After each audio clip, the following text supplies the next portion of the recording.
검찰까지 직접 수사에 착수하면서 고발 사주 의혹은 사실상 모든 수사기관에서 동시다발적으로 수사가 이뤄지게 됐습니다. 중복 수사로 인한 인권 침해 우려도 제기되는데 박범계 법무부 장관은 신속한 진상규명을 위해 불가피하다는 의견을 피력했습니다. 우철희 기자입니다. 고발 사주 의혹은 크게 네 갈래로 조사와 수사가 이뤄지고 있습니다. 김호수 검찰총장 지시로 대검찰청 감찰부가 가장 먼저 진상조사에 들어갔고 고위공직자 범죄수사처는 전방위적인 강제수사까지 돌입하는 등 이례적으로 신속하게 정식 수사에 착수했습니다. 여기에 더해 검찰 내 최대 조직인 서울중앙지검까지 수사팀을 꾸려 사건을 들여다보기 시작했고 초점은 조금 다르지만 서울경찰청 반부패 공공범죄수사대도 관련 고발 사건을 수사 중입니다. 우선 공수처와 중앙지검이 수사의 주도권을 쥔 상황인데 각각 직권남용과 선거법 위반 혐의에 주력할 것으로 보입니다. 공수처 출범과 수사권 조정으로 기관별 직접 수사 범위가 다른데 고위공직자의 직권남용은 공수처가, 선거법 위반은 검찰이 직접 수사할 수 있습니다.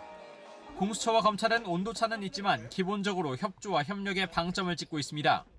검찰은 공수처와 중복되지 않는 범위 내에서 협력하면서 최대한 수사에 협조할 방침이라고 밝혔고 공수처는 현 단계에서는 각자 수사를 진행하되 협력할 필요성이 제기되면 검토해 보겠다는 입장입니다.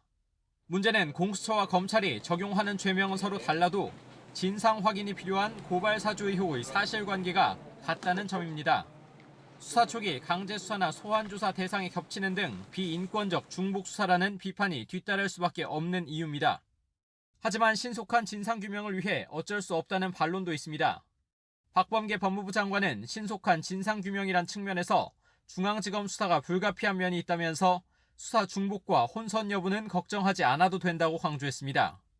일단 공수처는 손준성 검사와 국민의힘 김웅 의원의 휴대전화와 태블릿 PC 등 압수물 분석에 한동안 주력하고 검찰은 기록 검토 이후 열린민주당 최강욱 대표 등 고소인 조사부터 나설 것으로 보입니다.